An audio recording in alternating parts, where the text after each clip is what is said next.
যে প্রশ্নটা আপনি করেছেন, আমি যদি এখন কোনো কারণে খালেদ মহিউদ্দিনকে জিজ্ঞেস করি, খালেদ মহিউদ্দিন আপনি সকালবেলা কি দিয়ে নাস্তা করেছেন, এই প্রশ্ন নিশ্চয়ই নাসিরউদ্দিন পাটোয়ারি আপনাকে দিতে পারবে না। এটাকে মানতে হবে বাস্তবতা। রাইট। সুতরাং এটা একটা রাজনৈতিক দলের নেতা এবং তার স্বাভাবিক পাবলিক ফিগারের পাবলিক স্পেয়ারের কার্যক্রম নিয়ে আমরা কথা বলতে পারি, সমালোচনা করতে পারি, এবং আমি সেটা গণতন্ত্রের সৌন্দর্য বলে মনে করি। ওকে, জনাব তারেক রহমান এবং বিএনপির পক্ষ থেকে তার মামলা, খালেদা জিয়ার মামলা, সারা দেশের নেতা কর্মীদের মিথ্যা মামলা সম্পর্কে স্পষ্ট স্ট্যান্ড ছিল, আইনি প্রক্রিয়ার মাধ্যমে এই সমস্ত মামলা থেকে আমরা নিষ্কৃতি চাই। আজকে একটার পর একটা মামলায় কিন্তু সেগুলো প্রমাণিত হয়েছে এবং সেগুলো প্রমাণিত হচ্ছে। সুতরাং একটা আইনি প্রক্রিয়ার মাধ্যমে একজন নির্দোষ ব্যক্তিকে বিগত সময় বয়ান দিয়ে দোষী বানানোর যে প্রচেষ্টা ছিল, সেখান থেকে এখন আইনি প্রক্রিয়ার মাধ্যমে তিনি উপস্থিত করলে অসুবিধা কি? আমি কেন ওনার অনুপস্থিতিতে আমাদের আইন প্রক্রিয়া যদি আপনি কোনো কারণে পারমিট করে, তাহলে কেন পারমিট করে? আমি আবারও বলছি, আমি মৃত্যু ভয় থাকলে করে না, মৃত্যু ভয় থাকলে আমি আমার মনে হয় খালেদ, আমার মনে হয় আইনের ব্যাপারটি আমি আপনাকে বলি, আমাদের যে কোনো আইনজীবী জানবেন, কোনো কারণে একটা রায়ের যদি কোনো কারণে কো-অ্যাকিউজ কো-কনভিক্ট থাকে, সেই জাজমেন্টে যদি অ্যাজ এ হোল যদি কোনো কারণে বাতিল হয়ে যায়, তাহলে নিশ্চিতভাবে নন অ্যাপিলিং কনভিক্ট কিংবা নন অ্যাপিলিং অ্যাকিউজ তার বেনিফিট আইনগতভাবে পেয়ে থাকেন। এটার আরেকটা ব্যাখ্যাও আছে, আমি সেটা পরে আপনার কাছ থেকে শুনবো। আমি আপনাকে সেই কারণেই বললাম যে আপনি যে প্রশ্নটা করলেন, আমরা আইনের ভাষায় আপনি জানেন that is called leading question, এবং লিডিং কোশ্চেনের আনসার দেওয়ার মতো অবস্থানে আমরা তাহলে পরবর্তী কোশ্চেনে যাই। আমাদের যে বৈষম্য বিরোধী ছাত্র জনতার নেতা যারা জুলাই আন্দোলনের নেতৃত্ব দিয়েছে, আমরা দ্ব্যর্থহীন ভাষায় বলতে চাই, তারা যখন রাজনৈতিক দল করতে চায়, বিএনপি নেতারা তাদেরকে কিংস পার্টি করছে এরকম কেউ কেউ বলে। আমাদের দর্শকরা কিন্তু আমাদেরকে বলে যে বাংলাদেশের প্রথম কিংস পার্টি হচ্ছে বিএনপি, এবং এইটি প্রথম আলোকে দেওয়া সাক্ষাৎকারে জনাব নাসিরউদ্দিন পাটোয়ারিও এই বিএনপির এই প্রতিষ্ঠাকালীন ইতিহাসটা বলেছেন, আজকেও আমাদেরকে কিছুটা বলতে চেয়েছেন। আপনারা এটাকে আসলে কিভাবে ব্যাখ্যা করেন? মানে কিভাবে চালুনি সূত্রে বলে যে কেন? আমি আপনাকে এত কথা বলি যে জন্ম হোক যথাযথ, কর্ম হোক ভালো, এটা তো আপনি মূল জিনিস আসলে খেয়াল করে দেখবেন। এটা কিন্তু প্রথমত বিজয় রাখতে হবে। প্রথম কথা হচ্ছে যে বাংলাদেশের রাজনীতিতে 2024 সালে যে দলই করে না কারণ কিংস পার্টি কি একা শুধুমাত্র যদি আপনাদের সংজ্ঞায়িত যদি হয়, তাহলে রাজনৈতিক দল হিসেবে শুধুমাত্র একমাত্র বিএনপি, একমাত্র কিংস পার্টি না, জাতীয় পার্টি। হ্যাঁ, বিএনপি জাতীয় পার্টি। ভাই আমি এর বাইরে কি আপনি ছিল না? আপনার কি মনে আছে ওয়ান ফেরদৌস আহমেদ কুরেশি 1/11 সরকারের সময় তাদের প্যাট্রোনাইজেশন, আপনি কেন ভুলে যান খালেদ? না, কারণ দলই নাই আর দলের কথা মনে রাখবো। এক্স্যাক্টলি আজকে বিএনপি আলোচনার মধ্যে আছে, এই কারণে বিএনপি হচ্ছে বাংলাদেশের আগামী দিনের রাষ্ট্র ক্ষমতা প্রত্যাশী প্রধান কন্টেন্ডার। এই কারণে আজকে বিএনপি নিয়ে যে কোনো আলোচনার মধ্যে বিএনপি আসবে। ওদেরকে 40টা বছর সময় তো তুলে দিতে হবে। বিএনপি আজকে রাষ্ট্র ক্ষমতার প্রধান কন্টেন্ডার, সেইটা তো একটা ক্ষমতার মধ্যে দিয়ে গিয়া ওদেরকে দিতে হবে না সেই সময়টা। আপনি আগে না কিং পার্টি আমি বলছি না, আমি যদি নাসিরউদ্দিন পাটোয়ারি তারা যে রাজনৈতিক দল করছে, বিএনপির প্রতিষ্ঠাতা শহীদ প্রেসিডেন্ট জিয়াউর রহমান বাংলাদেশে বহুদলীয় গণতন্ত্রের প্রবর্তন করেছিল, একদলীয় শাসন ব্যবস্থা থেকে করেছিল। সুতরাং বিএনপি নেতা কর্মীরা যত দল, তাদের রাজনৈতিক শক্তি, তাদের রাজনৈতিক ইচ্ছা, রাজনৈতিক কর্মসূচি পালন করবে, এটা তো বিএনপির অখুশি হওয়ার কিছু নেই, বরং বিএনপি খুশি হবে, কারণ তাদের দলের নেতা আমাদের দলের মানে যে নেতা, মূল নেতার। কিন্তু এইটা বলেন তো কাজল ভাই, বিএনপি অকারণে কেন ছাত্র জনতার এই পার্টি মানে এই বৈষম্য বিরোধী ছাত্রদের অকারণে একটু খোঁচাখুচি করতেছে না? কিছু হইলে বলে যে যেমন এক্সট্রিম, আপনি আমাকে বলেন কিছু এক্সট্রিম। আমার মনে হয় যে কোনো একটা বক্তব্যের আইসোলেটেড কোনো পার্ট নিয়ে সেটাকে একটা মিসইন্টারপ্রেট করার সুযোগ থাকে। আমি যে কোনো সময় আপনি যখন খুব একটা যে কোনো একটা পুরো একটা বক্তব্যের মধ্যে, সে ফর এক্সাম্পল খালেদ, দেখেন আমরা 3 জন মিলে টক শো করলাম, এর মধ্যে কমপক্ষে 1000টা সেগমেন্ট করা সম্ভব, যেখানে আমাকে এক পক্ষে ইয়েস দিবে আর এক পক্ষ নেগেটিভ দিতে পারে। এটা সুযোগ আছে, এবং ভার্চুয়াল দুনিয়াতে সমস্ত কথা, বিশেষ করে মিডিয়া, আপনারা যারা কাজ করেন, প্রিন্ট মিডিয়া বলেন, ইলেকট্রনিক মিডিয়া করেন, একজন বক্তা 1 ঘন্টা বক্তব্য দেয়, তার জন্য সীমাবদ্ধ সময় থাকে 1 মিনিট। এবং আপনি মিডিয়া হাউসের অন্যতম উদ্দেশ্য হচ্ছে যে তার ওই বক্তব্যটা, যে বক্তব্যটা পাঠকের কাছে গ্রহণযোগ্য হবে তার কাজল ভাই, কিংবা কাজল ভাই, আচ্ছা ঠিক আছে, ওই বক্তব্যের কথা বাদ দিই কাজল ভাই, আমি আপনার বক্তব্য শুনতে চাই কাজল ভাই, ওটার কথা বাদ দিই আমি, ঠিক আছে, এটা নিয়ে আমার আলাদা অবস্থান আছে। আমি 30 বছর ধরে সাংবাদিকতা করাই, আমি এটা নিয়ে আমার আলাদা বক্তব্য আছে। আমি এই আজকের কথায় ফিরে আসি, আসলে কি ঘটনাটা কি, মানে আপনারা চান যে মানে এই যে যারা এখন ক্ষমতায় আসে, দরকার হলে তাদেরকে আটকানোর জন্য আপনারা আওয়ামী লীগের সাথেও এক ধরনের সন্ধি করে ফেলবেন, আপনারা গোপনে গোপনে আওয়ামী লীগের সাথেও একটা সম্পর্ক রাখতেছেন, আপনারা আওয়ামী লীগের ফেসিস্টদের বিচারটা আপনারা দাবি করতেছেন না, যেগুলি নাসিরউদ্দিন পাটোয়ারি বলছে, আপনি এগুলি কিন্তু মানে আমি জানি না এরান নাই, আপনি সুন্দর করে বলছেন, আমি বুঝি নাই মনে হয়। আমার কথা খেয়াল করে দেখেন, আপনি বলেন নাসিরউদ্দিন পাটোয়ারি যে সমস্ত কারণে বিএনপির বিরুদ্ধে অভিযোগ করছে, তার প্রত্যেকটা বিএনপি ইন অ্যাকশন করেছে। আমি আপনাকে আবারও বলি, ইন অ্যাকশন করেছে।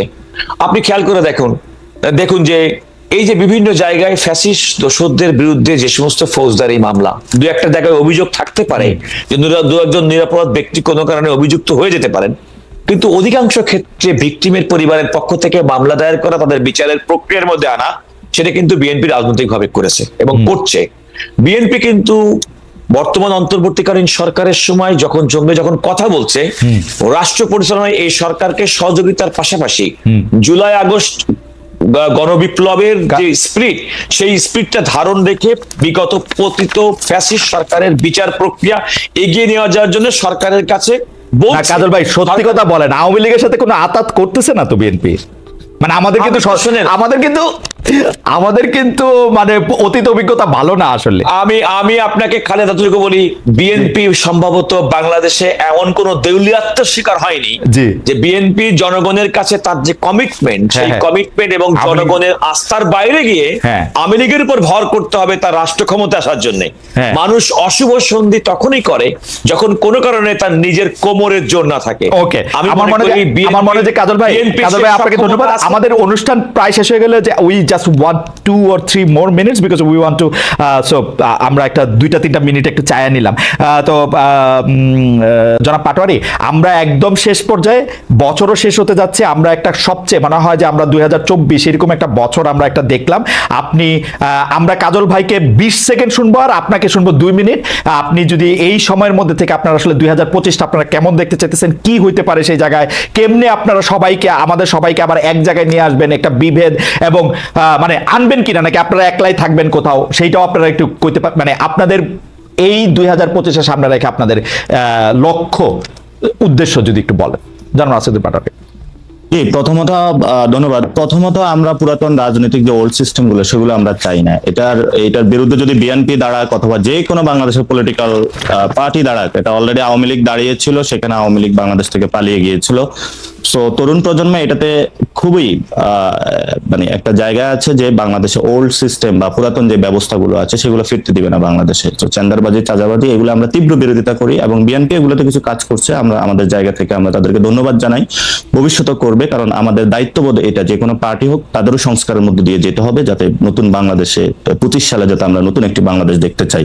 এবং আমরা সেখানে বলতেছি যে আমরা হলো বিভাজনের আর রাজনীতি চাই না, আমরা বৈষম্যের কোনো রাজনীতি চাই না, আমরা আমাদের হিউম্যান ডেভেলপমেন্টের জায়গা থেকে একটি ডিগনিটির সমাজ চাই, যেখানে হয়তো তরুণ প্রজন্মকে, যারা সিনিয়র নেতৃবৃন্দ রয়েছেন এবং সিনিয়র সিটিজেন রয়েছেন বিভিন্ন জায়গা থেকে, যারা অলরেডি কম্প্রোমাইজড হয়ে গেছেন বিভিন্ন জায়গায়, সম্মানের জায়গাটা রাখবেন, কারণ আমরা কোথাও কম্প্রোমাইজড হইনি। সো কম্প্রোমাইজ সোসাইটিতে আমরা বাস করি না।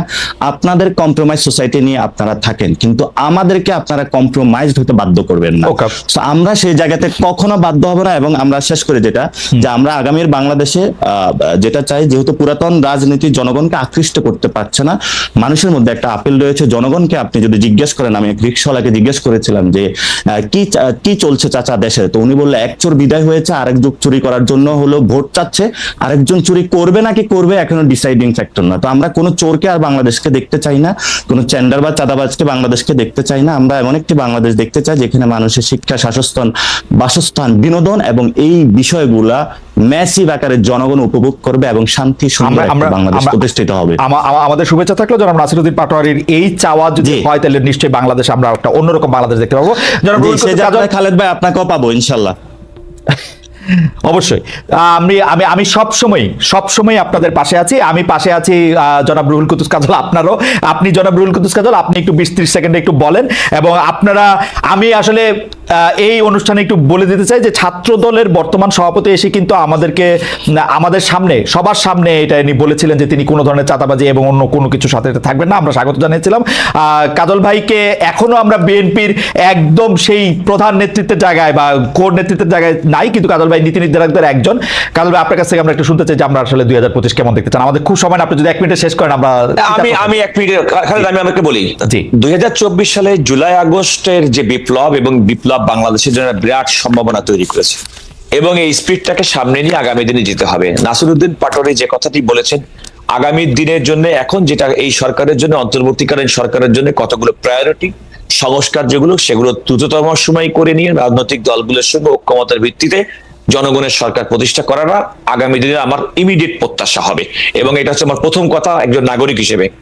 রাজনৈতিক দল হিসেবে সুস্থ রাজনৈতিক চর্চা, ঘুষ, দুর্নীতি, খুন, রাহাজানি, মিথ্যাচার, এই সমস্ত কিছুকে বাদ দিয়ে সুশাসন প্রতিষ্ঠিত হবে, এটা আমার প্রত্যাশা। আরেকটি হচ্ছে যে নতুন এবং তরুণ প্রজন্মে তাদের রাজনীতির ইচ্ছা এবং আকাঙ্ক্ষা কিভাবে বাংলাদেশকে দেখতে চায়। নতুন বাংলাদেশে আমি প্রত্যাশা করব বাংলাদেশ জাতীয়তাবাদী দল, বিএনপি সহ বাংলাদেশের ক্রিয়াশীল প্রত্যেকটি রাজনৈতিক দল তরুণদের ভাষা বুঝে তাদের নীতি নির্ধারণ করবেন।